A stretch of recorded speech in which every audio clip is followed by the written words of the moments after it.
Hello everyone, welcome to Step Up Academy. I'm Vanya Naren, your educator for English language.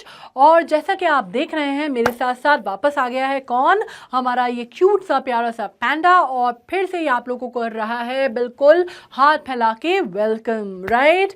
अब आज ये basically हमें कहीं ना कहीं लेके जाता है ना।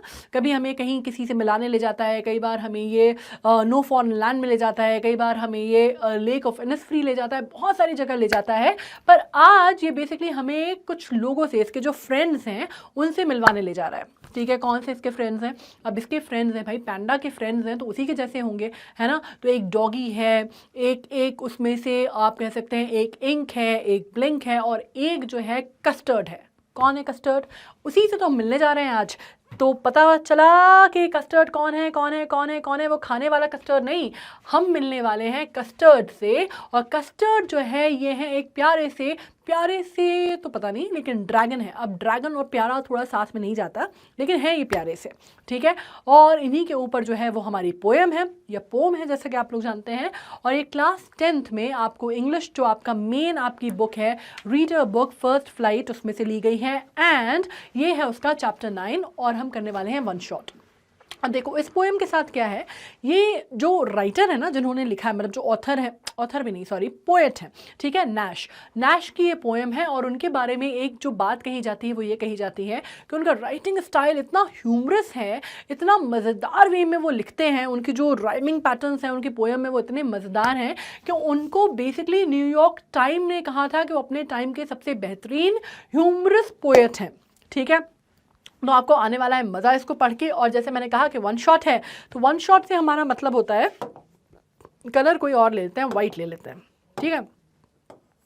वन शॉट है तो वन शॉट से हमारा मतलब क्या होता है कि हम पूरी पोएम जो है फुल लेंथ पढ़ने वाले हैं, पूरी कवर करने वाले हैं। और उसके बाद हम उसका एनोटेशन मतलब जो स्टैंजा वाइज एक्सप्लेनेशन है हम वो भी लेंगे, पोएटिक डिवाइसेस भी हम समझेंगे, और ऑब्वियसली जो उसका पूरा कंटेक्स्ट है हम वो भी समझने वाले हैं, ठीक है। मतलब जो क्वेश्चन आंसर्स हैं जाहिर सी बात है हम वो भी करने वाले हैं, पोएटिक स्केच जो है हम वो भी साथ में डिस्कस करने वाले हैं। तो बेसिकली वन शॉट का मतलब होता है जब when we are taking something from 1 to 100, ठीक है।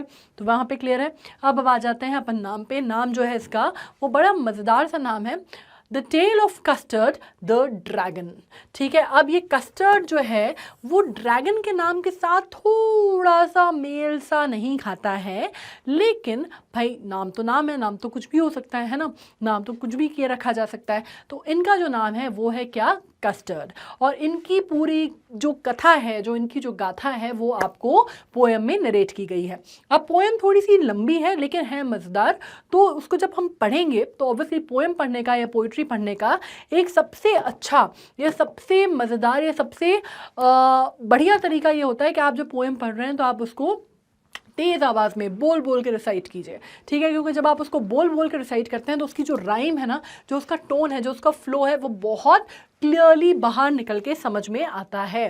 अब जैसे हम यहाँ बात कर लेते हैं बिलिंडा। अब बिलिंडा कौन है भाई? बिलिंडा एक छोटी लड़की है, बच्ची है जो कि कहाँ रहती है? लिटिल वाइट हाउस में रहती है। हालांकि ये तो लिटिल वाइट हाउस नहीं लग रहा है, बड़ा सा घर लग रहा है, लेकिन वो एक छोटे से घर में रहती है। और हम इसको पढ़ लेते हैं, ठीक है। Now Belinda lived in a little white house with a little black kitten and the little grey mouse and the little yellow dog and the little red wagon and the Relio Trulio little pet dragon, ठीक है। अब यहाँ पे देखो इसकी rhyming कितनी मस्त है, ये पढ़ो, ठीक है। राइमिंग पढ़ के ही मज़ा आ जाएगा, ठीक है। Belinda lived in a little white house with a little black kitten and a little grey mouse and a little yellow dog and a little red wagon and the Relio Trulio little pet dragon, ठीक है। Now the name of the little black kitten was Ink, and the little grey mouse she called him Blink, and the little yellow dog was sharp as mustard, but the dragon was a coward and she called him Custard. अब हमारे जो custard भाई हैं, जिनके ऊपर पूरी की पूरी पोएम है, उनका इंट्रोडक्शन यहाँ आ गया है। अब आ जाते हैं अपन नेक्स्ट पे। नेक्स्ट जो स्टैंजर्स हैं उस पे।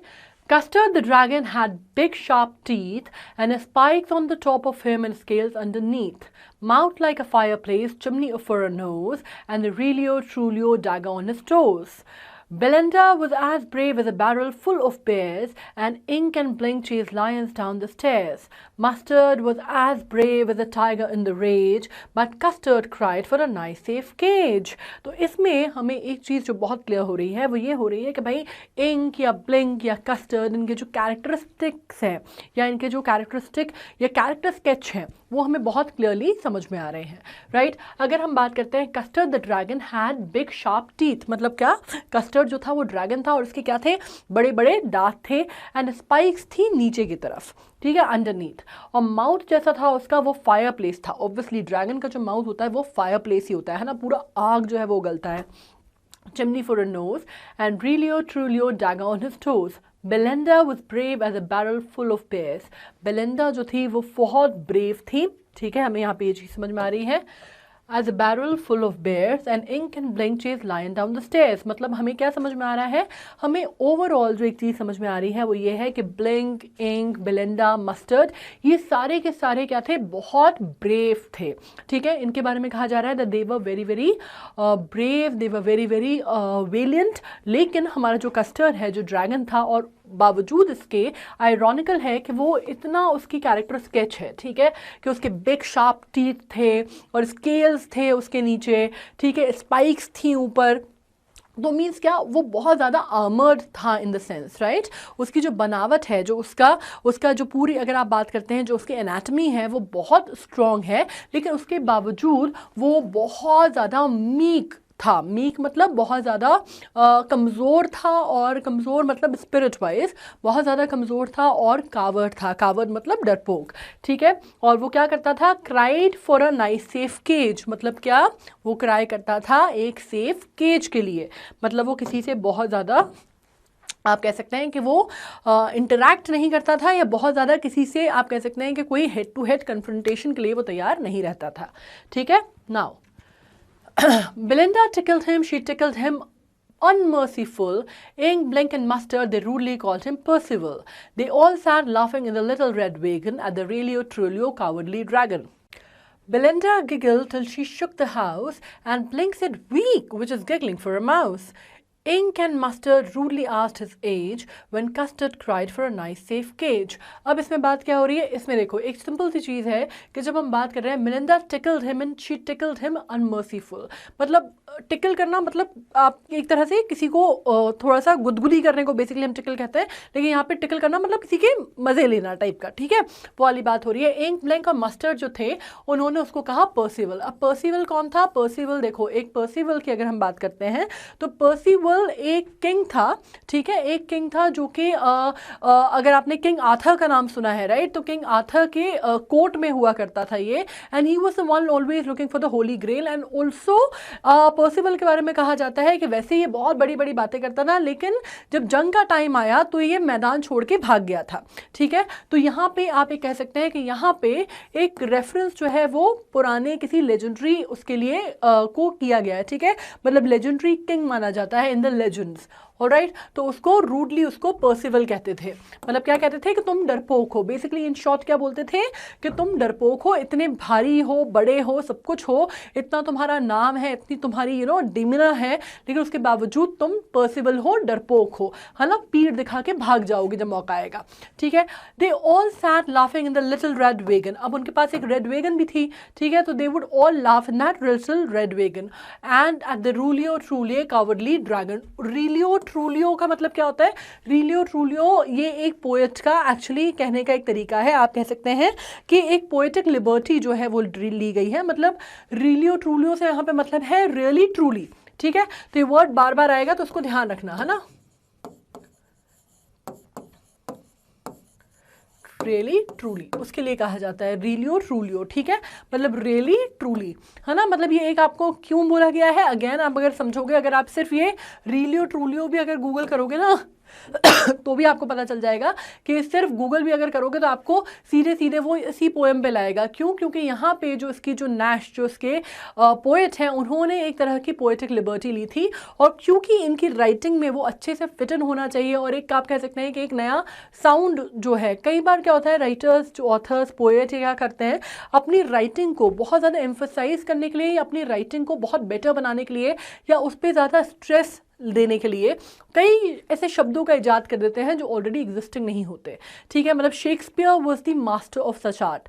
उन्होंने कई ऐसे शब्दों का, कई ऐसे फ्रेजेस का इस्तेमाल किया जो कि कन्वेंशनल इंग्लिश में उस टाइम पे यूज़ नहीं होते थे। सिमिलरली ये रियलियो ट्रूलियो भी जो है कन्वेंशनल वर्ड नहीं है, लेकिन इसका मतलब जो है वो है रियली ट्रूली, ठीक है।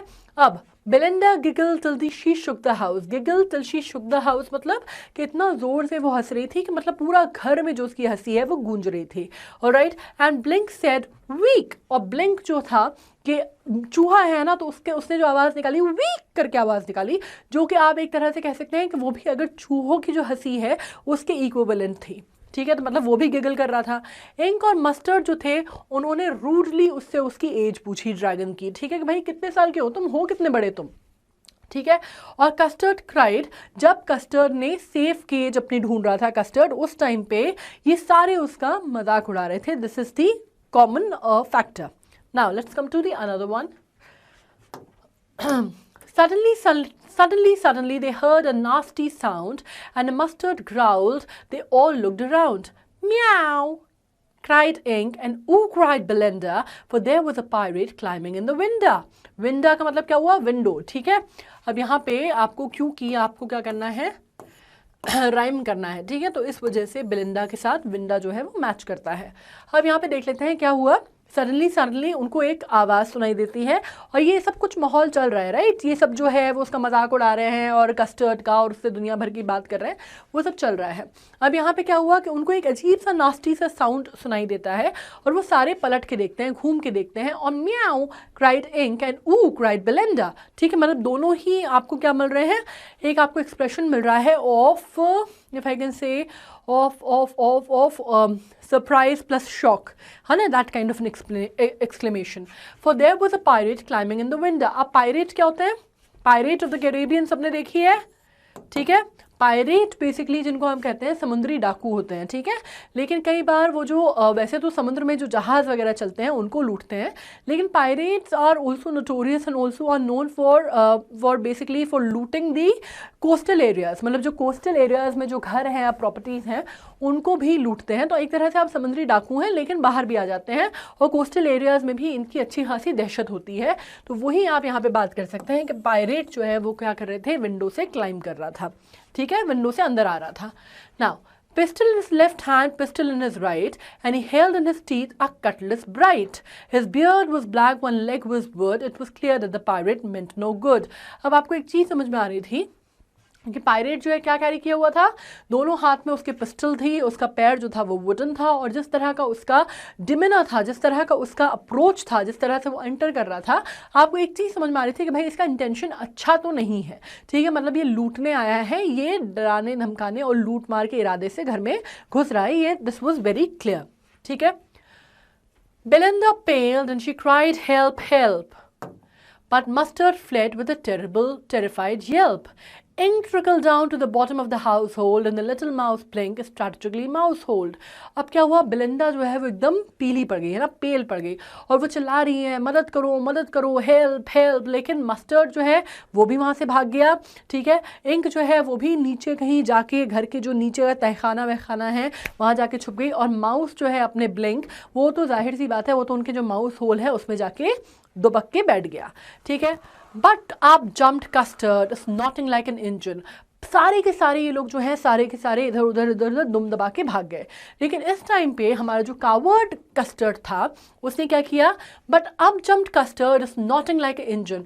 पर जंप किया कस्टर्ड ने ऊपर, जैसे कि बिल्कुल इंजन कोई एकदम स्नॉट करता है, बिल्कुल वैसी आवाज़ करते हुए कस्टर्ड ने जंप लगाई, ठीक है। Clashed his tail like irons in the dungeon, with a clatter and clank and a jaggling squirm, he went at the pirate like a robin at the worm. और इसमें आप कह सकते हैं ये जो पूरी लाइंस लिखी हुई हैं इसमें आपको बहुत सारी क्लैटर क्लैंक ओनोमोटोपिया की बहुत ज़्यादा फिगर ऑफ स्पीच होती है। ओनोमेटोपिया जो कि वॉइस में आप कह सकते हैं जो आवाज़ें आती हैं उनको डिस्क्राइब करती हैं, है ना, जैसे डिंग डोंग या क्वैक क्वैक या टिप टिप, है ना। तो ये जो वर्ड्स होते हैं ये ओनोमेटोपोइया में आते हैं। तो यहाँ पे जैसे आप बात करते हैं क्लैटर क्लैंक, ये वर्ड्स भी जो है ओनोमेटोपोइया में आएंगे, ठीक है। अब इसमें क्या किया उसने, मतलब बेसिकली हमें क्या पता चल रहा है कि कस्टर्ड ने जंप किया स्नोटिंग लाइक एन इंजन, और उसने धावा बोल दिया, right. This is what we are understanding, बाकी हम एक्सप्लेनेशन बाद में पढ़ेंगे, अभी हमें सिर्फ समझना है, ठीक है। और उसने धावा बोल दिया और पायरेट के ऊपर उसने जंप किया, जैसे आप कह सकते हैं जैसे रॉबिन जंप करता है वर्म के ऊपर, ठीक है। Now The pirate gaped at Belinda's dragon and gulped some grog from his pocket flagon. अब पायरेट ने गेप किया, देखा बेलिंडास के ड्रैगन को और गल्प किया some grog. grog मतलब एक अल्कोहल या विस्की जो वो अपने फ्लास्क में रखा हुआ था, ठीक है, उसको उसने गल्प किया। अब यहाँ पे देखो गल्प सम ग्रॉग, है ना, गल्प सम ग्रॉग। आपको यहाँ पे जो पोएटिक डिवाइसेस मिल रही हैं वो ध्यान में रखते हुए चलना है, दैट इज़ वेरी इंपॉर्टेंट। आपको सिम्बॉलिज्म यहाँ पे मिल रहा है, ठीक है। आपको यहाँ पे ऑटोमोटोपिया हम देख चुके हैं, मेटाफर हम देख चुके हैं, यहाँ पे अब आप देख रहे हैं कि एलिटरेशन का इस्तेमाल भी हो रहा है। तो जो भी पोएटिक डिवाइसेस आती जा रही हैं उसको ध्यान में रखते हुए चलना है। He fired 2 bullets but they didn't hit and the custard gobbled him every bit. मतलब क्या हुआ, उसने 2 फायर की, उसने वो ड्रिंक लिया, उसको समझ में नहीं आया क्या चीज़ है, उस पर गेप किया उसने, 2 ड्रिंक लिए अपने अपने उसमें गॉबलेट में से और पॉकेट फ्लैगन से, और उसके बाद उसने क्या किया, उसने 2 राउंड जो हैं वो फायर किए, लेकिन कस्टर्ड को वो नहीं लगे, ठीक है। Belinda embraced him, mustard licked him, no one mourned for his pirate's victim. अब क्या हुआ, बट कस्टर्ड ने क्या किया, उसको गॉबल कर लिया, मतलब कस्टर्ड ने उसको उसका सफाया कर दिया, उसका खात्मा कर दिया पायरेट का, ठीक है। मिलिंडा ने क्या किया, बेलिंडा ने एम्ब्रेस किया उसको, mustard licked him, no one mourned for the pirate victim. Pirate victim मतलब यहाँ पे विक्टिम जो है वो इसलिए बोला जा रहा है क्योंकि फाइनली क्या हुआ, वो पायरेट का खात्मा हो गया, उसको किसने, कस्टर्ड ने मार दिया। लेकिन यहाँ पे जब वो मारा तो एवरीबडी वॉज वेरी हैप्पी, ठीक है। बेलिंडा बहुत खुश हो गई, मस्टर्ड जो है वो उसको आके ड्रैगन को लिक करने लगा, और यहाँ पे किसी की भी सिंपथी जो है वो पायरेट के साथ नहीं थी, क्योंकि ऑब्वियसली वो घुसपैठिया था, घर में गलत इरादे से घुसा था, ठीक है। Ink and blink and glee did gyrate around the dragon that ate the pirate. अब यहाँ पे किसकी बात हो रही है, Ink and blink जो है वो भी बहुत ग्लैड हो जाते हैं, बहुत ही खुश हो जाते हैं। gyrate मतलब चक्कर काटना गोल गोल, ठीक है। तो वो भी खुशी में गोल गोल जो है वो चक्कर काटने लगते हैं ड्रैगन के, ठीक है, क्योंकि ड्रैगन ने क्या किया, फाइनली ड्रैगन ने उस पायरेट को खा लिया। तो जितने भी ये लोग हैं जो अभी तक उसका ड्रैगन का कस्टर्ड का मजाक उड़ा रहे थे, चाहे वो बेलिंडा हो, चाहे वो मस्टर्ड हो, इंक हो, ब्लिंक हो, अब वो सारे के सारे बहुत ही ज़्यादा ग्लैड हो जाते हैं, ठीक है। नाउ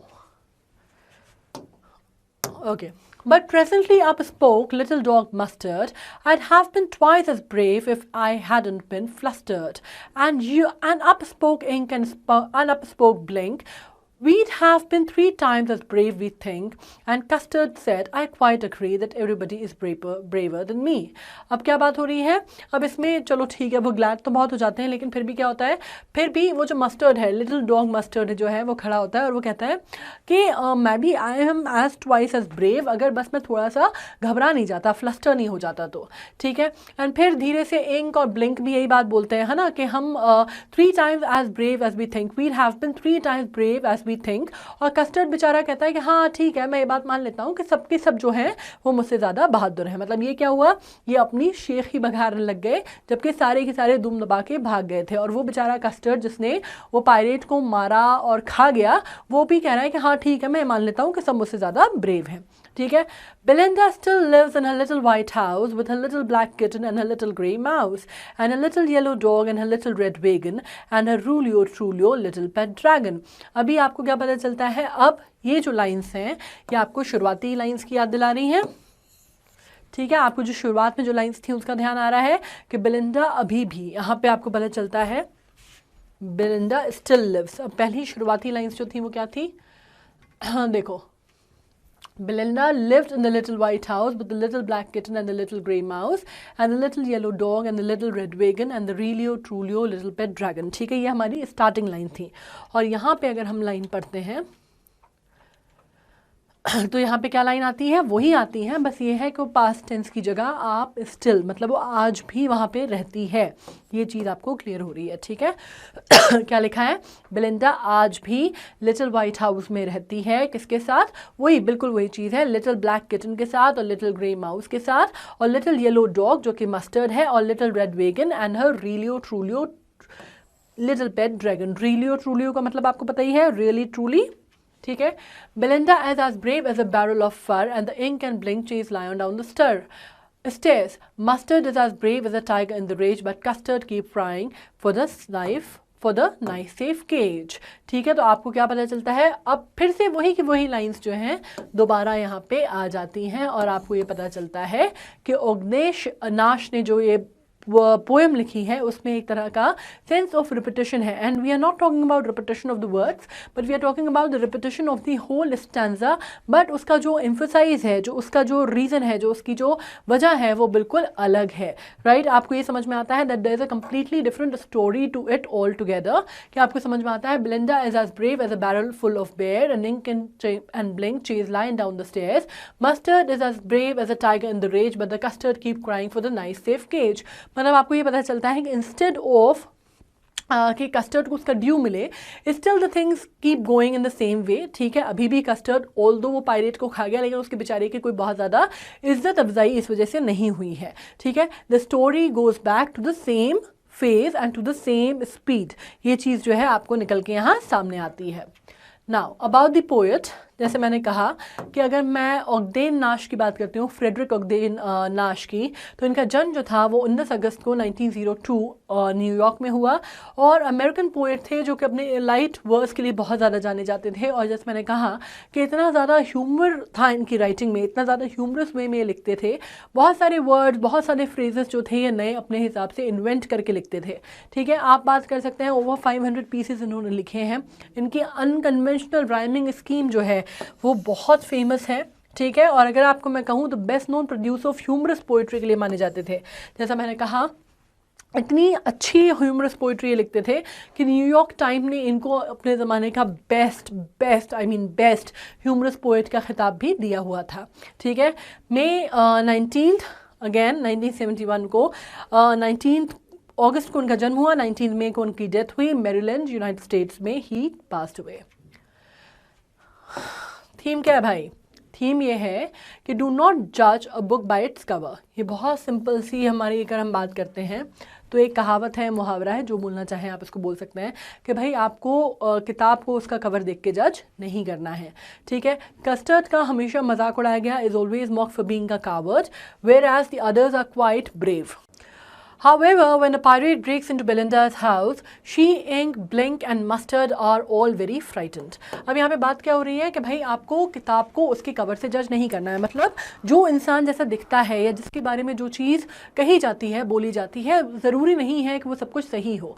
वक्त आने पे आदमी की पहचान होती है, ये थीम है, ठीक है। मतलब आप किसको मान रहे थे? आज तक आपको मजाक उड़ाते रहे आप उस ड्रैगन का, मतलब आप उसको सोचते थे कि भाई ये तो बहुत ही डरपोक है, किसी काम का नहीं है, कोई इससे इसकी एज पूछ रहा है, कोई कुछ पूछ रहा है, कोई कुछ पूछ रहा है, तो उसको बहुत ज़्यादा मॉक किया जाता था, राइट। लेकिन जब मुसीबत आई, जब वो पायरेट जो है वो घर में घुस गया, ठीक है, तब आपको ये समझ में आता है कि वो जो कावर्ड जिसको आप समझ रहे थे कस्टर्ड, उसी ने आगे बढ़कर जो है वो बेलिंडा के घर को बचाया और उस पायरेट को खा गया वो, ठीक है। और बाकी जितने ये लोग थे जो उसका मजाक उड़ाते थे, चाहे बेलिंडा हो, चाहे मस्टर्ड, इंक, ब्लिंक, ये सारे के सारे हड़बड़ा गए, फ्लस्टर्ड हो गए, दुम दबा के भाग गए, ठीक है। उसके ऊपर बात हो रही है, सारे के सारे बहुत फ्राइटेंड हो गए। It is Custard who charges at the pirate and eats him alive all at once. अब आपको क्या पता चलता है कि वहाँ पे कस्टर्ड जो है वो बिल्कुल जिसको आप कहते हैं स्नॉटिंग इंजन की तरह जो है वो लपका उसके ऊपर, पायरेट के ऊपर, और उसको जिंदा ही खा गया, ठीक है। Now the one who had seemed to be the biggest coward is the one who saves the day in the end. Saves the day in the end का मतलब क्या होता है कि उसने ही आखिर में सबको बचाया या सबकी रक्षा की, या उसी ने ही turned out to be a hero, right. The one who was considered to be a coward, one who was considered to be not so brave, in fact not so brave is a lighter word of saying it. अगर आप उसको कहते हैं कि वो coward था, उसी ने एंड में जाके सबकी सहायता की या सबकी मदद की या सबकी जान बचाई, ठीक है। So he is the one who save the day in the end. Clear हो गया है? अब इसमें दूसरी चीज हम पढ़ लेते हैं। On the other hand, the pirate had been full of bravado when he was entering the house, but he loses all of that soon as he sees the custard approaching him.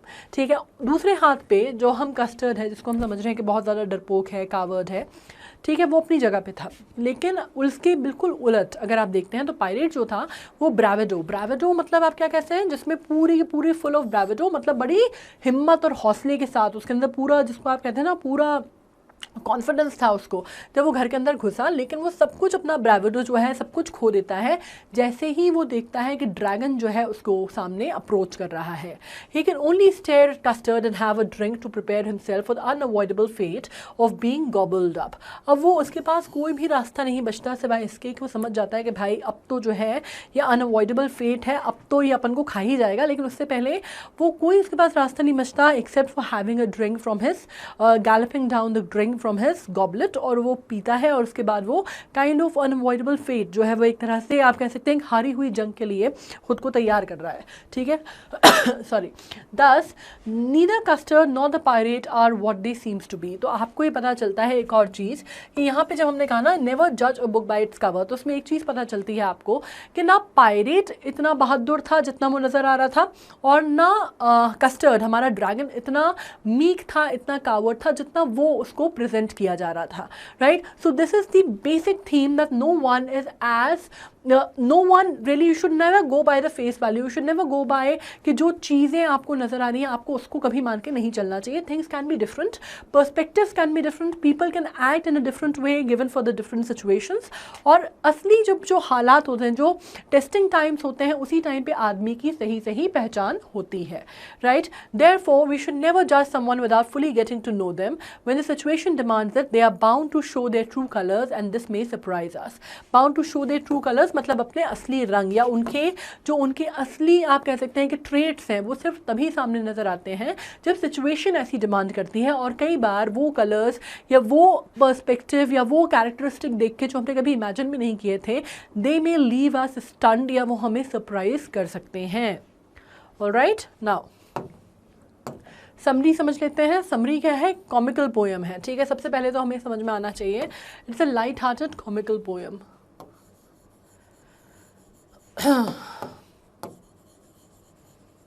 Light hearted है पहली चीज़, ठीक है, comical poem है। और इसमें दूसरी चीज़ है कि आप कह सकते हैं कि ऑफ कोर्स ट्रू स्टोरी पे बेस्ड नहीं है।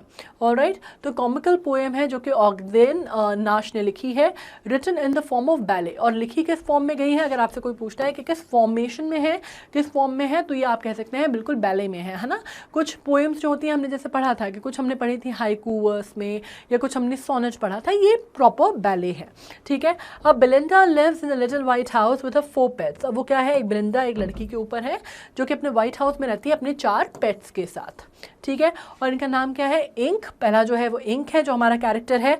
बेलिंडा हमारी सबसे प्राइमरी कैरेक्टर है। ठीक है, हमारा प्राइमरी कैरेक्टर कौन है इसका? बेलिंडा है। इसको हम लिख सकते हैं प्राइमरी कैरेक्टर। ठीक है, प्राइमरी कैरेक्टर है बेलिंडा, लेकिन प्रोटैगनिस्ट नहीं है। ठीक है, even though she is a primary character, she is not the protagonist. Protagonist अगर हम बात करते हैं जिसके ऊपर ये पूरी की पूरी पोएम लिखी गई है या कंपोज की गई है, वो हमें पता है कि वो one and only the custard है, द ड्रैगन। ठीक है, मतलब जो हीरो है पूरी पोएम का वो कौन है? कस्टर्ड है, ड्रैगन है। दूसरी चीज़ हमें समझ में आता है कि बैले है, तो हमें एक और चीज़ यहाँ पे समझ में आ रही है कि पोएम के थ्रू, पोइट्री के through the story has been narrated. ठीक है, तो हम यहाँ पे क्या लिखेंगे? A story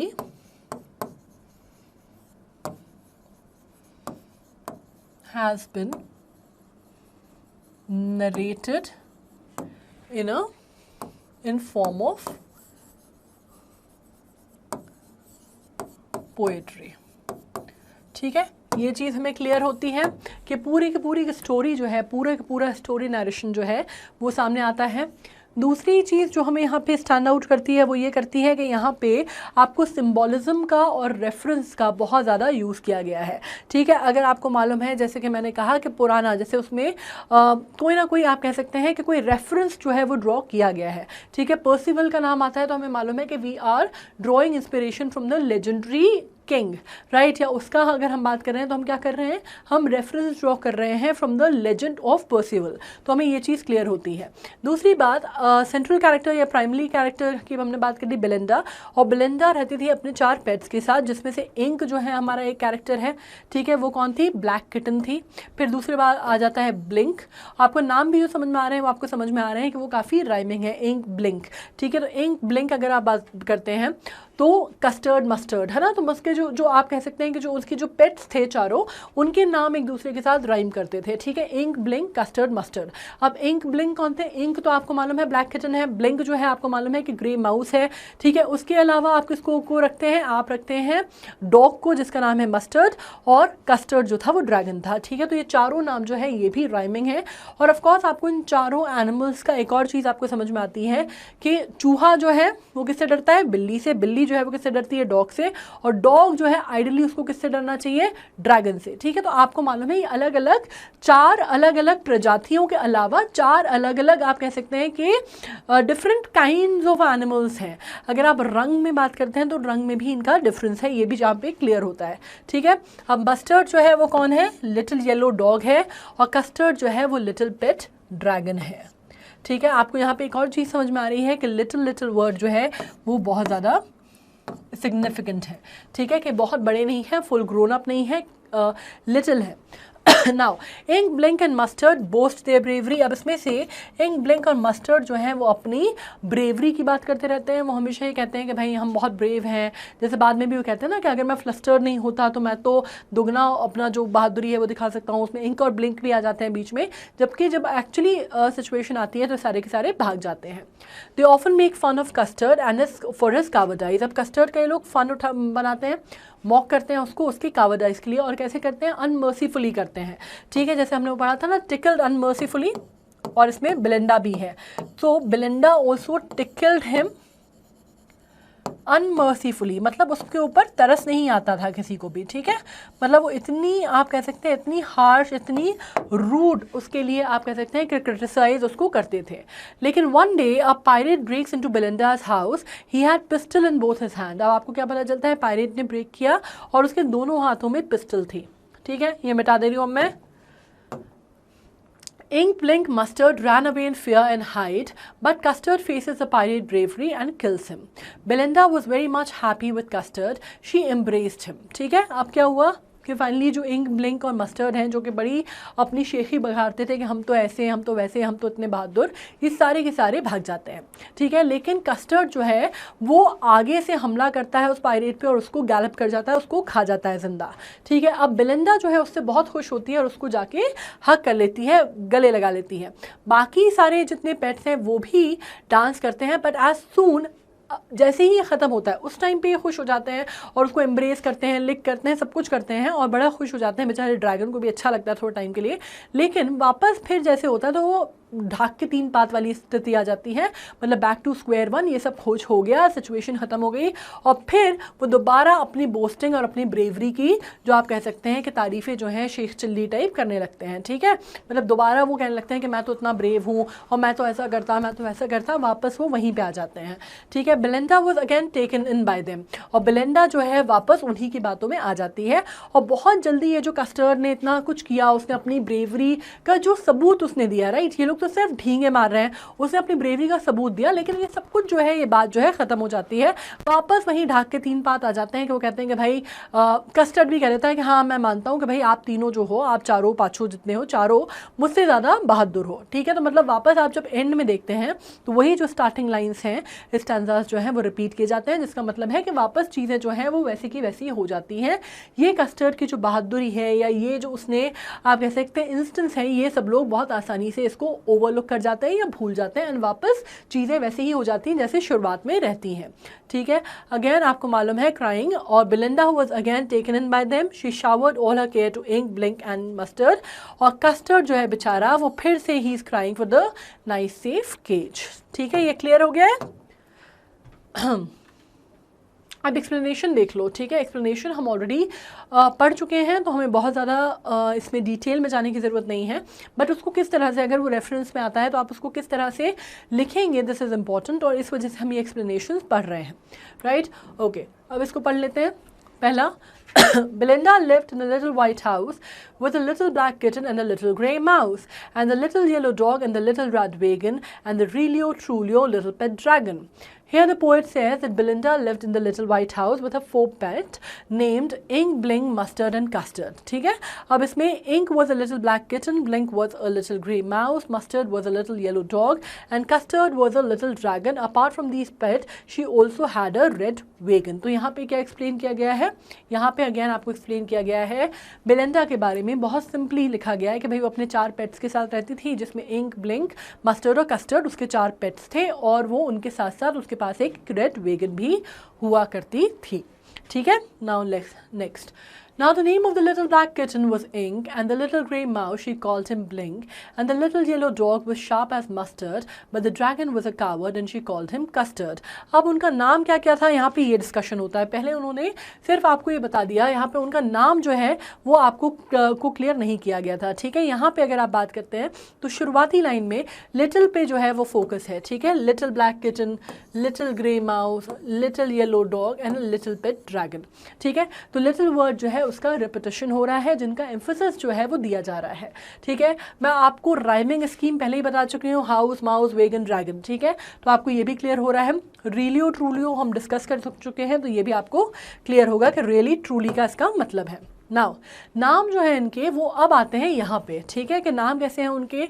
now the name, अब यहाँ पे अगेन जैसे मैंने कहा था इंक, ब्लिंक, मस्टर्ड, कस्टर्ड, वो नाम आपको यहाँ पे आते हैं। तो आप इनका फॉर्मुलेशन कैसे लिखा गया है आपको ये ध्यान रखना है। Now the name of the little black kitten was Ink, and the little grey mouse she called him Blink. ठीक है, the little yellow dog was sharp as mustard, but the dragon was a coward and she called him Custard.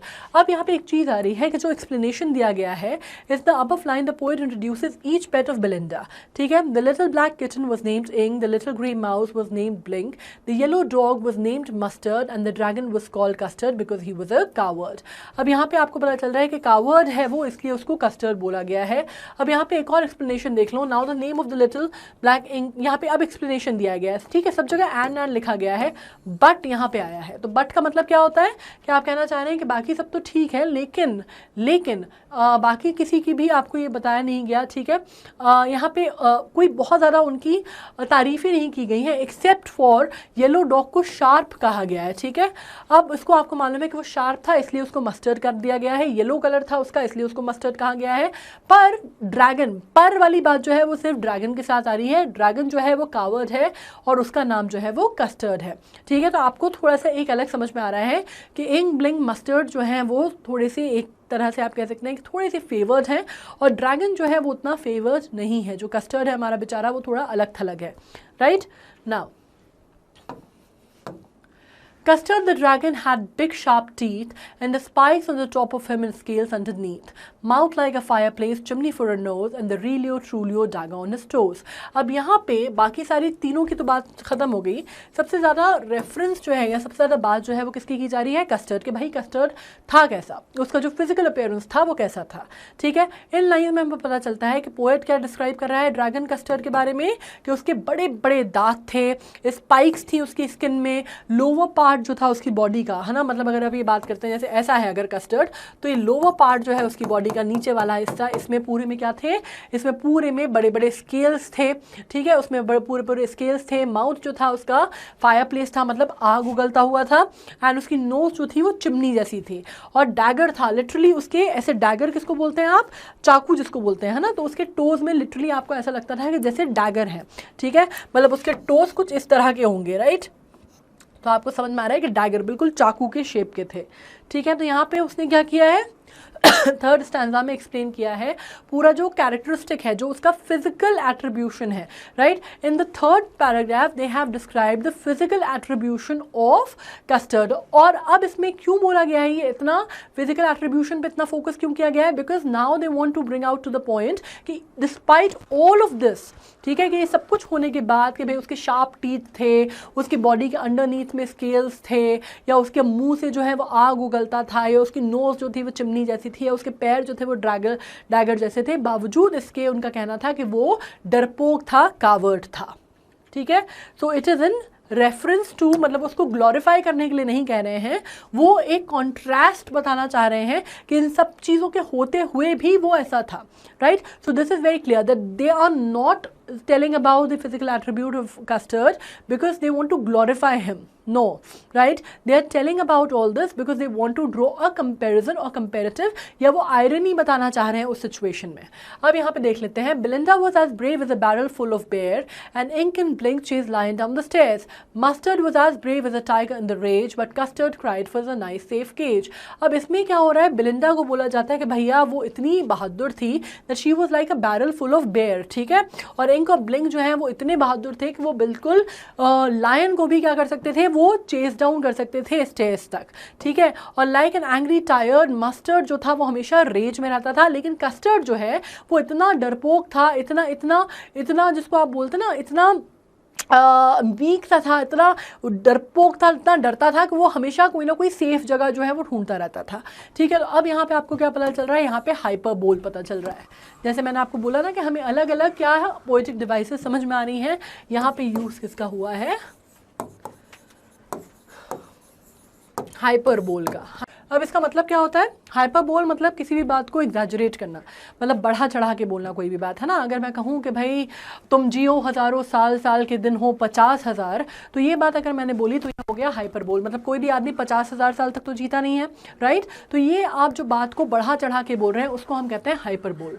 अब here the poet says that the Belinda was brave like the barrel full of beer, ink and blink chased the lion down the stairs. Like an angry tiger, Mustard was brave and Custard always cried for a nice safe cage like a coward. मतलब क्या बात हो रही है कि आप बता रहे हैं कि बेलिंडा जो है वो बहुत ब्रेव थी, इंक एंड ब्लिंक जो थे वो इतने बहादुर थे कि वो लायन को भगा सकते हैं ऊपर नीचे सीढ़ियों से. समझ रहे हैं आप कितने बहादुर हैं वो, ठीक है. और मस्टर्ड जो है वो तो बिल्कुल ऐसा है जैसे एकदम आप कह सकते हैं ना, मस्टर्ड भाई मतलब वो जो अपने येलो डॉगी हैं वो इतने बहादुर हैं कि वो तो क्या कर सकते हैं, बिल्कुल वो तो ऐसे लगता है जैसे कोई शेर को, जब टाइगर बिल्कुल गुस्से में रहता है, रेज में रहता है ना, तो बिल्कुल वैसी वाली फीलिंग देते हैं, ठीक है. लेकिन बेचारा कस्टर्ड ही है जो बेचारा मासूम सा, गरीब सा, जो कि नाइस सेफ केज जो है वो ढूंढता रहता है, ठीक है. तो ये चीज़ क्लियर हो गई.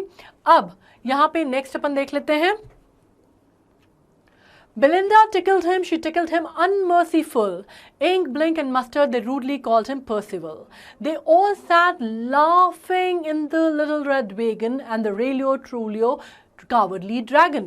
किसके ऊपर भाई, अनमर्सीफुल एंड पर्सिवल, ठीक है. तो अनमर्सीफुल एंड पर्सिवल आपको समझ में आ रहा है कि भाई टिकल मतलब मजाक उड़ाना. जैसे मैंने कहा कि वो मजाक उड़ाते हैं उसका, और बिल्कुल आप कह सकते हैं ना बिल्कुल दया नहीं खाते, मतलब वो इतना ज़्यादा उसको मॉक करते हैं, इतना ज़्यादा उसका मजाक उड़ाते हैं, और उसको पर्सिवल कहते हैं. पर्सिवल कौन है ये हम डिस्कशन ऑलरेडी कर चुके हैं, so we are through with that.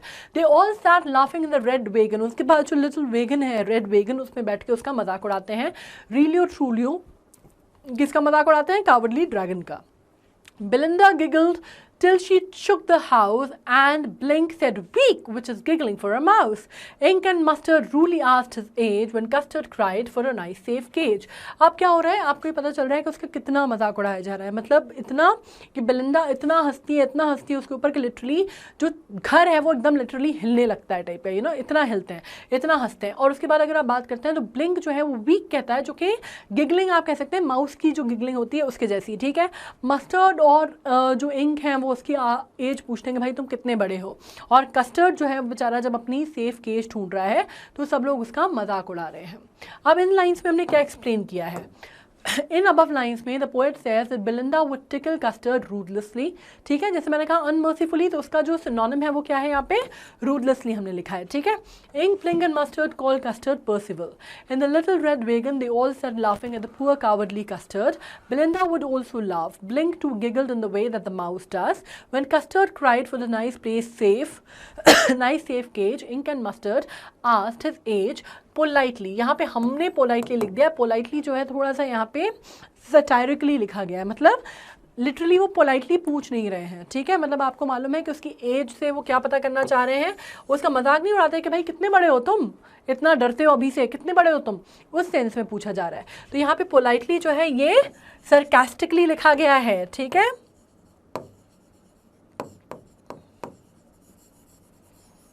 Sarcastically लिखा गया है, लिटरली नहीं लिखा गया है. Now Suddenly they heard a nasty noise, sound, and the mustard growled, and they all look around. Meow, cried Ink, and ooh, cried Belinda, for there was a pirate climbing up the window, in the window. ठीक है, अब विंडा क्या बात हो रही है, यहाँ पे हमें समझ में आ रहा है कि अब जो है पायरेट जो है वो आ गया है, घर में घुस गया है, उसके ऊपर बात हो रही है. Here the poet says that all of a sudden they heard an unpleasant sound. उनने एकदम से क्या सुना, बहुत ही unpleasant सा साउंड जो है उनने सुना. ठीक है, listening to the sound mustard growled and everyone looked around them. ठीक है, अब इसमें क्या हुआ, listening to the sound, ये साउंड सुन के जितने भी लोग थे, मस्टर्ड जो था वो ग्राउल करने लगा, डॉगीज ग्राउल करते हैं ना, वो ग्राउल करने लगा, और जितने लोग हैं वो आसपास देखने लग गए. ठीक है, after a while Ink cried out meow and Belinda cried ooh. Right, अब आपको मालूम है इंक जो है उसने म्याऊ करके उसने डर से थोड़ा सा म्याऊ किया, और बेलिंडा ने ऊ करके वो थोड़ा सा डर गई थी, तो उस तरह से उसने साउंड किया. अब आपको पता चलता है कि through the window who was climbing, the pirate was climbing up. Pirate कौन है ये आपको पता है ना. Alright. Pistol in his left hand, pistol in his right, and he held in his teeth the cutlass bright. His beard was black, one leg was wood. It was clear that the pirate meant no good. अब यहाँ पे आपको किसका character sketch पता चल रहा है, pirate का. ठीक है, in 7th stanza you get to understand how the pirate looked and what was he up to. आपको उसके इंटेंशन और उसका कैरेक्टर स्केच दोनों पता चल रहा है. ठीक है, आपको उसका जो फिजिकल अपीयरेंस है वो भी पता चल रहा है, और आपको उसका कैरेक्टर स्केच भी पता चल रहा है. Here the poet says that the pirate had a pistol in his left and another pistol in his right hand. मतलब वो दोनों हाथों में क्या किया हुआ था, पिस्टल लिया हुआ था. अब इसको या तो आप ये लिख सकते हैं that he had pistol in both his hands, that would be easy, ज़्यादा आसान रहेगा. ठीक है, he had a sharp sword in his teeth. ठीक है, and the wooden leg and the black beard. मतलब क्या, उसके अगर आप बात करते हैं तो उसका जो पूरा जो उसका लुक था है ना, वो बहुत ही खतरनाक था. बहुत ही ऐसा लग रहा था कि भाई ये यहाँ पे जो आया है तो बहुत ही एक आदमी होता है ना जिसको देख के आपको लगता है कि भाई इसके इंटेंशन जो है, इसके जो आव भाव हैं वो सही नहीं लग रहे. तो बिल्कुल वैसा ही जो लुक है वो पायरेट का है. Looking at it was very clear that he intended to do something extremely worse. आपको देख के समझ में आ रहा है कि भाई ही मेंट नो गुड. मतलब यहाँ पे मेंट नो गुड अगर आपने कहा है तो उसको अपने लाइटर सेंस में कहा है. बेसिकली आपका मतलब यह है कि यहाँ पे ये कोई चीज खतरनाक घटना को अंजाम देने के लिए आया है. Now Belinda paled and she cried, help, help. Belinda paled and she cried, help, help, but Mustard fled with a terrified yelp. Ink trickled down to the bottom of the household and the little mouse Blink strategically mousehold. अब यहाँ पे क्या बात हो रही है कि Belinda एकदम उसको देख के उसके जैसे अपन कहते हैं ना हाथ पैर ठंडे पड़ गए या एकदम रंग पीला पड़ गया, तो वो वाली चीज़ हुई. ठीक है, तो बेलिंडा पेल्ड मतलब वो बिल्कुल घबरा गई. यहाँ पे पेल्ड का मतलब क्या है, पेल कलर जो है यहाँ पे मेटाफोरिकली किसको सिंबलाइज कर रहा है, डरने को, घबराने को, है ना. तो यहाँ पे हम क्या करेंगे, After seeing the pirate, Belinda turned pale and cried for help. Belinda जो है एकदम पीली पड़ गई और वो हेल्प के लिए पुकारने लगी. ठीक है, पेट्स जो है वो भी बहुत ज़्यादा फ्राइटेंड हो गए, ऑल्सो गॉट फ्राइटेंड. ठीक है, यहाँ पे गॉट फ्राइटेंड. ठीक है, mustard ran away with a bark. Ink went down to the bottom of the household to hide herself, and the little mouse Blink took shelter in the mouse hole. तो आपको समझ में क्या आ रहा है कि भाई सारे के सारे जो हैं वो दुम दबा के भाग गए, सीधे शब्दों में, है ना. मतलब आप कह सकते हैं मस्टर्ड जो है वो वहाँ से चीखते पुकारते जो है बाग करता हुआ भाग गया. ठीक है, बाकी अगर आप बात करते हैं किसकी, इंक जो है वो bottom of the house hold मतलब नीचे कोई एकदम जो छुपने लायक जगह है, तहखाने वखाने टाइप की, वहाँ जाके छुप गया. ठीक है, छुप गया जो भी. And the little mouse blink जो है उसने एक जो माउस होल जो चूहे का जो बिल होता है उसमें जाके दुबक गया. ठीक है, ये चीज़ क्लियर हो गई है. नाउ बट अब jump Custard is nothing like an engine, clashed his tail like iron in the dungeon. अब किसकी बात हो रही है कि सब लोग जो हैं वो डर गए, घबरा गए, भाग गए, लेकिन हमारा जो प्यारा कस्टर्ड था जिसका सब मजाक उड़ाते थे, उसने क्या किया, उसने जंप किया. कैसे, बिल्कुल स्नॉटिंग इंजन की तरह. ठीक है, और clashed his tail like an iron in the dungeon with the clatter and clank in the jangling squirm he went at the pirate like a robin at the worm. मतलब आप कह सकते हैं क्लैटर एंड क्लैंक. अगेन जैसे मैंने कहा onomatopoeia ये poetic device है, ये आवाज़ आएगी. ये आवाज़ मतलब आवाज़ के जो साउंड्स होते हैं उनको हम पोएटिक डिवाइस में ओनोमेटोपिया कहते हैं. ठीक है, और वो कैसे एकदम झपटा, कैसे लपका एकदम उसके ऊपर, जैसे रॉबिन जो है वो वर्म पे झपक झपटता है, ठीक है। तो अब आपको क्या मालूम है, all the pets who always boasted up of their bravery ran away seeing a pirate, ठीक है। अब आपको मालूम है कि जितने पेट्स थे बेलिंडा के जो कि अपनी ब्रेवरी का एकदम गुणगान गाते थे, वो सारे जैसे पायरेट आया उसको देख के दुम दबा के भाग गए सारे के सारे, ठीक है। बट कस्टर्ड जो था who jumped up to fight against a pirate, Custard snorted like an engine and clashed his tail powerfully. He attacked at the pirate as a robin bird attacks a worm। अब यहाँ पे robin और worm की बात किसकी हो रही है? रॉबिन यहाँ पे आपको मालूम है बर्ड एक होती है रॉबिन, है ना। हम उसकी बात करें कि जैसे रॉबिन जो बर्ड है जो वर्म पे अटैक करती है, बिल्कुल वैसे ही कैसे किया उसने यहाँ पे कस्टर्ड ने क्या किया, अटैक किया पायरेट के ऊपर as a robin attacks a worm, बिल्कुल वैसे ही उसने अटैक किया। Now the pirate gaped at Belinda's dragon pays and gulped some grog from his pocket flagon, ठीक है। अब उसने क्या किया, gape and gulped, ठीक है। यहाँ पे आएगा gape and gulped, ठीक है। gape and gulped some grog from his pocket flagon. He fired 2 bullets but they didn't hit and the custard gobbled him every bit। अब क्या बात हुई कि उसने जैसे ही देखा कस्टर्ड को और वो कस्टर्ड को देख के एकदम घबरा गया और उसने क्या किया, पायरेट ने looked at him with a surprise, उसने पायरेट ने उसको बहुत सरप्राइज के साथ देखा और फिर क्या किया, उसने कुछ लिकर जो वो कैरी कर रहा था अपने लार्ज पॉकेट में से वो पी और 2 फायर की उसने, 2 राउंड जो है वो फायर किए aiming at the Custard but the pirate fail to hit the dragon. अब कस्टर्ड ने पूरा का पूरा पायरेट को क्या कर दिया, गॉबल डाउन कर दिया, मतलब पूरा का पूरा निगल गया, वो जिंदा सेगा निकल गया उसको, ठीक है। Now Belinda embraced him, Mustard licked him, no one mourned for his pirate victim. Ink and Blink and Glee did gyrate around the dragon that ate the pirate। अब बात क्या हो रही है, बात ये हो रही है कि भाई सब लोग बड़े ग्लैड हो गए, बड़े खुश हो गए। वो जो पायरेट को जब वो जिंदा खा गया तो वो बहुत सब लोग ग्लैड हो गए और उसकी बहादुरी का भी सबने बड़ा उसको सराहना की, ठीक है। क्या हुआ, अब आपको मालूम है कि after seeing the Custard's bravery, Belinda ने जाके उसको हक कर लिया खुश होके। बाकी जो पेट्स थे जो जाके छुप गए थे वो भी सारे भाग के जो है फोरग्राउंड में आ गए, ठीक है। अब मस्टर्ड ने उसको लिक किया, डॉग था तो उसने लिक किया उसको, ठीक है। और बाकी आपको मालूम है कि कोई भी पायरेट विक्टिम यहाँ पे क्यों बोला जा रहा है, क्योंकि पायरेट को वैसे तो खा गए थे, वैसे तो वो जो अपना क्या नाम था उसका कस्टर्ड है उसको खा गया था, तो विक्टिम था वो एक तरह से, लेकिन क्योंकि वो चोरी के इरादे से घर में घुसा था इस वजह से उस पर किसी को तरस नहीं आया, है ना। पायरेट विक्टिम पे किसी को भी तरस नहीं आया। मस्टर्ड ने उसको आके अफेक्शनेटली लिक किया और बाकी अगर आप बात करते हैं इंक और बिंक जो हैं वो भी क्या खुशी से आसपास आगे पीछे डांस करने लग गए, ठीक है। तो ये लाइनें यहाँ पे एक्सप्लेन की गई हैं। Now but presently up spoke little dog mustard, I'd have been twice as brave if I hadn't been flustered, and up spoke Ink and up spoke Blink, we'd have been 3 times as brave we think, and Custard said, I quite agree that everybody is braver than me। अब इसमें अगर हम बात करते हैं तो after celebrating for the death of the pirate, after celebrating like वो पूरा जो death है पायरेट की जब उसको खा गया तो obviously सब लोग जो हैं बहुत खुश हो गए, लेकिन उसके बाद everything got back to the normal self, जो पहले जैसे मैंने कहा था ना बैक टू स्क्वायर वन हो गई चीज़ें एक्सक्यूज मी, वैसे ही बैक टू स्क्वायर वन हो गई हैं चीज़ें, ठीक है।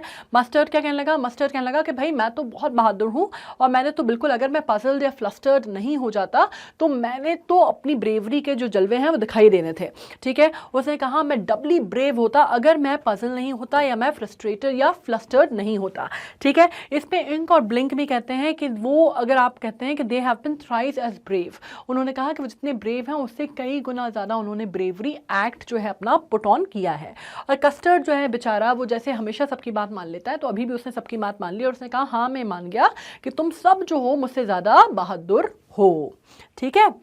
अब Belinda still lives in her little white house with her little black kitten and a little grey mouse and a little yellow dog and her little rat wagon and a really truly little pet dragon. Belinda is as brave as a barrel full of beers and the ink and the blink chase lying down the stairs. Mustard is as brave as a tiger in the rage but Custard keeps crying for the nice safe cage।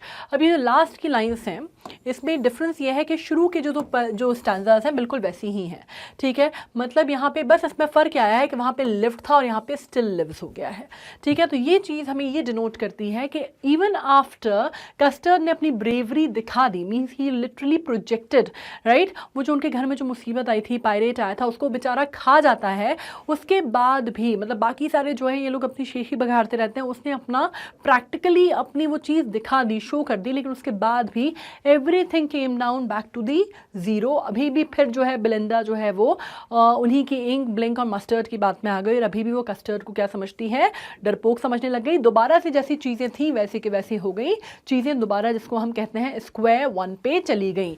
तो ये जो last के stanzas हैं ये बिल्कुल वही चीज़ show करते हैं कि अगेन वही की वही ढर्रा, वही की वही कहानी जो है शुरू हो जाती है, ठीक है। मतलब यहाँ पे क्या समझ में आता है, Belinda still lives in a white house, और अब इसमें क्या हो रही है, इसमें आपको मालूम है कि अब मस्टर्ड और ये जो चीज़ है, ये जो एक्सप्लेनेशन है, ये हम एक्सप्लेनेशन ऑलरेडी पढ़ चुके हैं, so that is not something that we really need to be worried about, right. हम इसको पढ़ लेते हैं कि पोएट सेज दैट बेलिंडा जो है वो आज भी still she lives in the white house with a pet little black kitten and a little grey mouse, little yellow dog and little red wagon and a little pet dragon. The poet says that Belinda is as brave as barrel full of bears, ink and blink chase lion down the stairs, mustard is brave like the angry tiger, and custard always cries for the safe cage. So this everything has gone back to the pattern, everything is following suits, जैसे शुरू में होता था वैसे ही अब भी होता है, कोई भी ज़्यादा परिवर्तन या चेंजेस लोगों के एटीट्यूड में कस्टर्ड को लेके या अपनी शेखी बघारन में नहीं आए हैं। This is what the conclusive lines are telling us. Now poetic devices जैसे मैंने कहा पढ़ते टाइम हमने काफ़ी सारी पोएटिक डिवाइसेस पे बात की, राइट, हमने काफ़ी सारी पोएटिक डिवाइसेस को अलग से हैंडल भी किया, और मैंने पढ़ाते टाइम आपको काफ़ी सारी चीज़ें बताई कि यहाँ पे पोएटिक डिवाइसेस कौन कौन सी आ रही है। जैसे रिपीटिशन जो है इसके एक बहुत मेजर पोएटिक डिवाइस है, राइट। इसके अलावा अगर हम देखते हैं राइम स्कीम में, each of the 14 stanzas in the tale of Custard of the dragon बहुत सिंपल पैटर्न फॉलो करता है, A-A-B-B, ठीक है, ये हम डिस्कस कर चुके हैं, ठीक है। Actually composed of rhymed couplet, इसको हम क्या बोलते हैं, इसको अगर हम लिटरेरी बात करते हैं या लिटरेरी भाषा में बोलते हैं तो उसको हम राइमिंग कपलेट बोलते हैं। जो एक दूसरे के साथ कपलेट जो है वो राइम करते हैं ना जब, तो उनको हम राइमिंग कपलेट बोलते हैं। तो आप कह सकते हैं कि पूरी जो है पेयर ऑफ राइमिंग कपलेट में पूरी की पूरी जो बैले है वो कंपोज किया गया है। बैले क्यों है, बैले हम बता चुके हैं कि ऑलरेडी राइमिंग बैले है, जो फॉर्म है इसका, जो फॉर्मेट है वो कौन सा है, बैले फॉर्मेट है,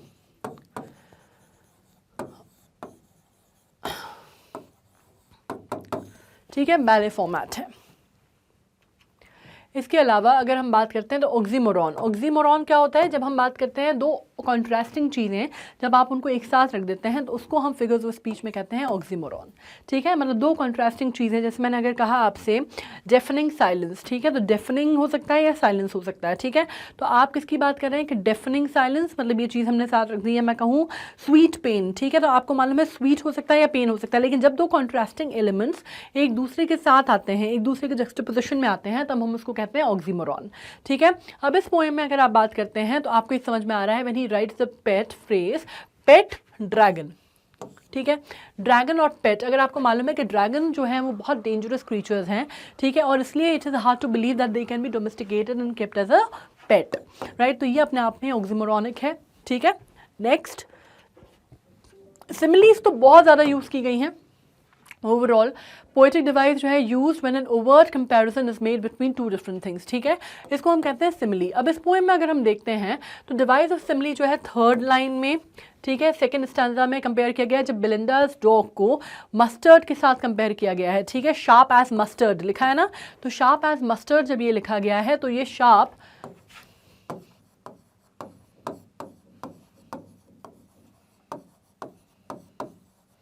तो ये जो वर्ड है एज या आ जाता है लाइक, ये आपको क्या डिस्क्राइब करता है, सिमिली को,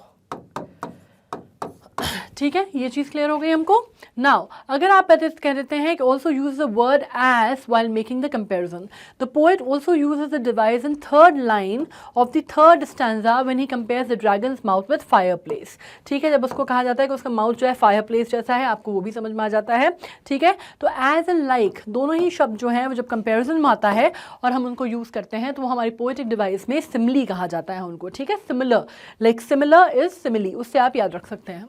नाउ फोर्थ स्टैंजा में सिमिलरली फिर से आता है, कब आता है, जब आप कहते हैं बेलिंडा को आप बैरल ऑफ बियर से कंपेयर करते हैं, ठीक है, बैरल ऑफ बियर से करते हैं, और उसके डॉग को आप किससे करते हैं, रेज ऑफ अ टाइगर से आप कंपेयर करते हैं।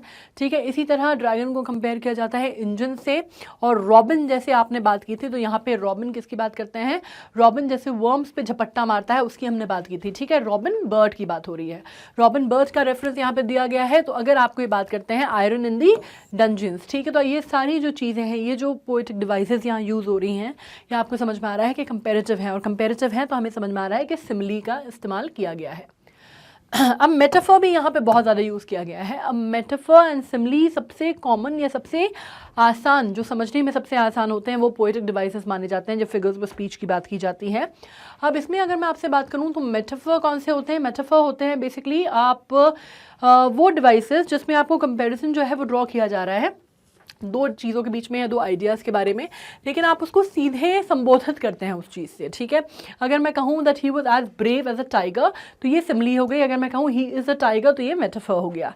ठीक है, अगर आप यहाँ पे देखते हैं तो poet uses the device of metaphor in third line of the third stanza, जब वो ड्रैगन की नोज को चिमनी बोलता है। ठीक है, तो ये जो है ये आप कह सकते हैं ये मेटाफर है।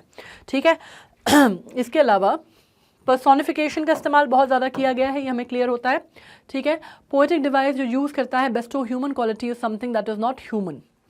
In this poem, the poet uses the devices of personification with respect to Belinda's kitten.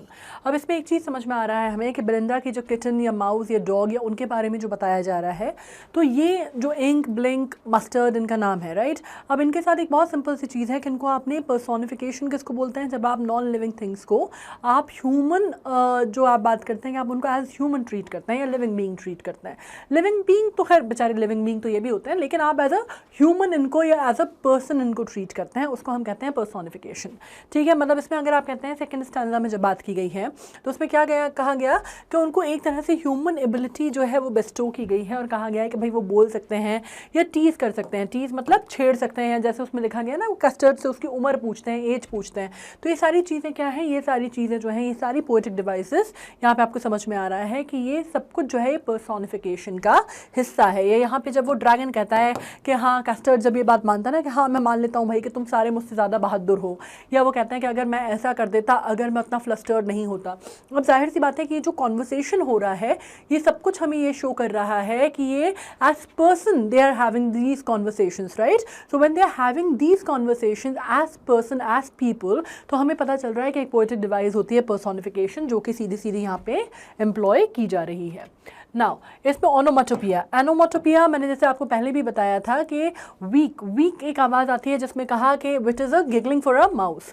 ठीक है, तो ये जो टर्म है आपको पता चल रहा है कि ओनोमाटोपिया का इस्तेमाल किया गया है। ओनोमाटोपिया क्या होता है, पोएटिक डिवाइस है जो कि डिस्क्राइब करती है साउंड को। ठीक है, ये मैंने आपको पढ़ाते टाइम भी बताया था कि जैसे मैं अगर कहूँ कि there was a bang on my door, तो बैंग जो हुआ वो आवाज़ हुई बैंग, राइट, तो वो बैंग जो है ओनोमाटोपिया हुआ। या मैं कहूँ कि टिप टिप बरसा पानी, तो उसमें टिप टिप जो हुआ बरसा पानी, वो जो हुआ वो एनोमाटोपिया हुआ। या रोर, तो रोर जो है वो एनोमाटोपिया हुआ। या अगर मैं कह रही हूँ कि क्लिंकिंग साउंड आ रहा है, तो क्लिंकिंग साउंड जो है वो ओनोमाटोपिया हुआ। ठीक है, ये चीज़ क्लियर है। अब इसमें आपको पता चलता है कि इसमें सेकंड लाइन जो है सिक्स्थ स्टैंडर्ड की जिसमें आप बात करते हैं को वीक करता है, ठीक है, which is giggling for a mouse, तो ये जो साउंड है यहाँ पे भी ओनोमाटोपिया यूज़ किया गया है। Now compound words, compound words से हमारा क्या मतलब होता है, compound words are form by adding two words into a single one. ठीक है, आप क्या करते हैं, मतलब आपको पता चलता है कि आप दो वर्ड्स को जब आप मिला के एक वर्ड बनाते हैं, जैसे कि ओके, यहाँ पे एग्जाम्पल ही जो दिया हुआ है, म्याउच। म्याउच मतलब म्याउच, म्याउच मतलब म्याऊ का साउंड जो कि कैट का साउंड है, और आउच। ठीक है, इनको आपने दोनों को मिला दिया, तो आपने क्या किया, एक कंपाउंड वर्ड फॉर्मुलेट हुआ दो इंडिविजुअल या दो सिंगुलर वर्ड्स को बना के। ठीक है, तो आपको कंपाउंड वर्ड्स जो हैं वो भी यहाँ पे समझ में आ रहे हैं। उसके अलावा transferred epithet, transferred epithet again एक पोएटिक डिवाइस होती है जिसमें आप क्या करते हैं, when an emotion is attributed to a non living thing, ठीक है, after being displaced for the person, most often the poet himself और herself. In this poem, the poet uses the device of transferred epithet in the second line of the 9th stanza. जब वो एक वो लिखता है, ठीक है, जब वो कहता है कि terrified yelp, ठीक है, आप जैसे यहाँ पर पा रहे हैं एक फ्रेज है terrified yelp. अब obviously yelp अगर हम बात करते हैं तो वो terrified नहीं हो सकता, it is not a living thing, right? But हम reference कहाँ draw कर रहे हैं? वो terrified yelp हमने बात की थी mustard के context में, right? वो जो dog है जब वो pirate को देखता है, he is the one who is terrified और he yelps in the reaction. तो यहाँ पे आपको समझ में आ रहा है terrified epithet, ठीक है. तो अब आपको सारी poetic devices जो इसमें employed हैं वो आपको समझ में आ गई जो अभी हमने पढ़ी. उसके अलावा while we were discussing the poem, जब हम poem discuss कर रहे थे तब भी मैंने आपको काफ़ी सारी चीज़ें point out की थी. तो I'm sure you're through with that. Now what we are coming to is the question answers. ठीक है. Now the poet has employed many poetic devices in the poem. For example, clashed his tail like iron in the dungeon. The poetic device here is simile, of course we know. Can you list some more poetic devices used in the poem, right? अब आपको ये पता चलता है, जैसे मैंने कहा कि इस पोएम में अभी हमने जो पढ़ा उसके हिसाब से भी वी आर अवेयर कि बहुत सारी पोएटिक डिवाइसेस यूज़ की गई हैं. तो आप उसको किस तरह से अपने आंसर को फॉर्मुलेट कर रहे हैं, that is of course your call, your take on that. पर यहाँ पे जो मैंने लिखा है उस सेंस में हमने लिखा है कि सिमिली जो है वो यूज़ की गई है, ठीक है. अगर आपको पता चलता है yellow dog with sharp as mustard, Belinda is as brave as the barrel of the bear, is nothing like an engine, he went at the pirate like a robin at the worm. तो ये सारी चीज़ें आपको simile में पता चलता है, ठीक है. अगेन यहाँ पे क्योंकि हमने सिमिली की बात की है तो सिमिली हमने यहाँ पे स्पेसिफाई कर दिया. अगर इन जनरल पोएटिक डिवाइसेस होती और भी ज़्यादा कि भाई सिमिली जैसी पोएटिक डिवाइसेस कहाँ यूज़ की गई हैं, सिमिली कहाँ यूज़ की गई है, मैंने वो स्पेसिफाई किया है. लेकिन अगर इन जनरल पोएटिक डिवाइसेस आपसे पूछी जाती तो आप उसमें सिमिली, मेटाफर, ओनोमेटोपिया, रिपीटिशन और एलिटरेशन और जितनी भी चीज़ें, ट्रांसफर्ड एपिथेट, कंपाउंड वर्ड्स, आप सब कुछ उसमें आप लिख सकते थे. End of course you know कि वो कहाँ यूज़ की गई, ऑक्सीमोरॉन, तो आप सारी चीज़ों को डिफाइन कर सकते थे. ऑलराइट, हमने क्योंकि जस्ट अभी किया है that is why it is no point कि हम उसको दोबारा उसी चीज़ को रिपीट करें. आप सिर्फ उन्हीं चीज़ों को वापस स्पेसिफाई कर सकते हैं. Now how does the poet describe Belinda and her animals bravery, how was custard different from them. अब इसमें सीधी सी बात ये हो रही है कि आप बेलिंडा अपने जो बाकी जो उसके पेट्स हैं, राइट, जिसमें Ink, Blink, Mustard and Custard, 4 pet हैं उसके, उनकी ब्रेवरी के बारे में क्या आपको एक्सप्लेनेशन दिया गया है, जिसमें से और कस्टर्ड उन 3 में से, लाइक वो इंक, ब्लिंक और मस्टर्ड से कस्टर्ड जो है वो किस तरह डिफरेंट है, किस तरह अलग है, उसके ऊपर डिस्कशन है. Now let us see. The poet says that Belinda was as brave as a barrel full of beers. Ink and Blink can follow like lion down the stairs. Means आपको ये समझ में आ रहा है that बहुत ज़्यादा शेखी जो है यहाँ पे बघारी जा रही है, ठीक है. Mustard was as brave as a tiger in rage, but Custard was a coward. He kept crying for the nice safe cage. So what you come to understand of this is that आपको समझ में आ रहा है that Ink, Blink, Belinda and Mustard are very boastful of their, or the poet is very boastful of their fake bravery, right. अगर आप बात करते हैं उनकी pseudo bravery, है ना, fake को हम क्या बोलते हैं, pseudo bravery, या आप इसको कह सकते हैं pseudo valor, है ना, ठीक है. स्यूडो वेलर जो है उसके बारे में चर्चा की जा रही है या उसके बारे में बहुत ज़्यादा बोस्ट किया जा रहा है, राइट. जबकि कस्टर्ड जो है who was the real brave one. अब यहाँ पे आप कैसे लिख सकते हैं, the Custard, the dragon who was the real brave one is made to look like a coward. Coward means डरपोक, ठीक है, जिसमें बिल्कुल कोई हिम्मत नहीं होती, उसको हम कहते हैं कावर्ड, ठीक है. तो आप इसको इस तरह से लिख सकते हैं कि they are boastful of their pseudo bravery. और ये बातें हमें किन लाइन से पता चल रही हैं वो भी यहाँ पे स्पेसिफाइड है. Now sorry, how did Custard prove to be brave when the pirate came. अब यहाँ पे बात आती है कि कस्टर्ड कैसे प्रूव करता है व्हेन द पायरेट केम. अब इसमें आपको पता है that custard the dragon jumped and snorted like an engine. He stuck the pirate with his tail like iron. ठीक है, जिसकी हमने बात की. There was a different sound of clatter and clank and jangle. He attacked the pirate as a robin attacks the worm. अब यहाँ पे of course ये जो बातें सुनाई दे रही हैं आपको, ये these are all onomatopoeia, मैं आपको समझा भी चुकी थी. Robin attacks a worm. We are referring to the bird, Robin bird, and how she attacks a worm when she sees one. And उसने बिल्कुल भी वो डरा नहीं, and he finally galloped down the pirate. Means he ate the pirate alive. निकल गया वो, ठीक है. Now, why do you think Custard the dragon was called a coward? How was Custard able to save all his housemates from the pirate? What value should Belinda have possessed so that Custard too could have been among her favorite? अब यहाँ पे हमने बात क्या की कि custard को ये क्यों बोला जा रहा था. Now, the dragon appeared to be a coward. He has always cried for the safe cage, right? He always wanted a safe cage, and this is one thing that he always wanted to have. जब वो normal times थे तो he always wanted to have his own safe cage, and that is why he was made, या उसको कहा जाता था कि तो डरपोक है, coward है, ठीक है. He was called a cowardly dragon. Now, later when the pirate entered the house with pistols in his hand, in his left and right hands, everyone was scared and ran away and disappeared except Custard, who faced him boldly and attacked him, hit him hard with his forceful tail and gobbled every bit of him. Belinda should have been nice to him, right? Belinda should have been nice to him. Belinda was nice to him when that incident happened, but soon things went back to how they were before the incident happened, right? तो ये चीज़ आपको समझ में आ रही है. She should have made him this feel comfortable and safe in this house. She should have made him feel comfortable and safe in the house instead of laughing and making fun of him with other pets. Belinda should have been protective towards him. हमें पता चल रहा है कि Belinda का जो attitude था वो बहुत ज़्यादा प्रेजुडिस्ड था कस्टर्ड को लेके, एंड हम ये कहते हैं कि बेलिंडा अगर प्रोटेक्टिव होती या बेलिंडा का एटीट्यूड थोड़ा सा वेलकमिंग या थोड़ा सा आप कह सकते हैं अप्रिशिएटिंग होता for Custard, things would have been very different for the poor Custard. ठीक है, हमें ये चीज़ क्लियर हो रही है. Now describe the fight between the dragon and the pirate. Dragon and the pirate के बीच की जो फाइट है वो कैसी है, ठीक है. The dragon had the big sharp teeth in the spikes of the top of the him, scales underneath. ये हमें पता चलता है इनिशियल जब स्टैंजा डिस्क्राइब करता है जो हमें ड्रैगन के बारे में बताता है, where the contrast was drawn, कि ये सब कुछ होने के बावजूद वो डरपोक है. You remember that? तो वहाँ पे हम इसको पहले रेफरेंस में ले लेंगे, उसके बाद हम बोलेंगे everybody laughed in him as he cried for the safe cage, whereas everyone boasted about their own bravery. But when the pirate entered all were scared and run away except Custard who faced him boldly. और इसी को आप इसी तरह लिख सकते हैं, ठीक है. उसने अटैक किया उसको, एंड उसके फोर्सफुल टेल थी उसकी, and gobbled every bit of him. Gobbled means खा जाता है वो, ठीक है. And all of them later felt obliged to Custard for saving their life, but not for long. ठीक है, ये भी हम यहाँ पे स्पेसिफाई कर देंगे, but not for long. Alright, with this we have finally come to an end of a very interesting poem which was जिसमें हम बात कर रहे थे हमारी द ड्रैगन द कस्टर्ड के बारे में, राइट है. The tale of the dragon the Custard was very interesting, right. बहुत अच्छी, बहुत मज़ेदार पोएम थी.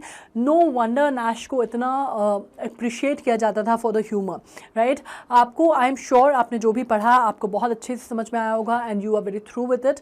कोई चीज़ अगर आपको ऐसी लग रही है दैट यू मिसिंग अपॉन, या आपको लगता है कि वो कवर नहीं हुई है, you can always right back to me and I'm there to help you out with it. बाकी आपको क्या करना है, सब्सक्राइब करना है स्टेप अप अकेडमी को. You know we run all kind of channels. Channel means we run all kind of courses, तो आपको वहाँ पे helpful हो जाएगा. And on this note, मेरा जो प्यारा सा पैंडा है वो भी आ गया है आप लोगों को थैंक यू बोलने. So I'm signing off. You take care of yourself, be good, study hard and perform very well. Thank you so much.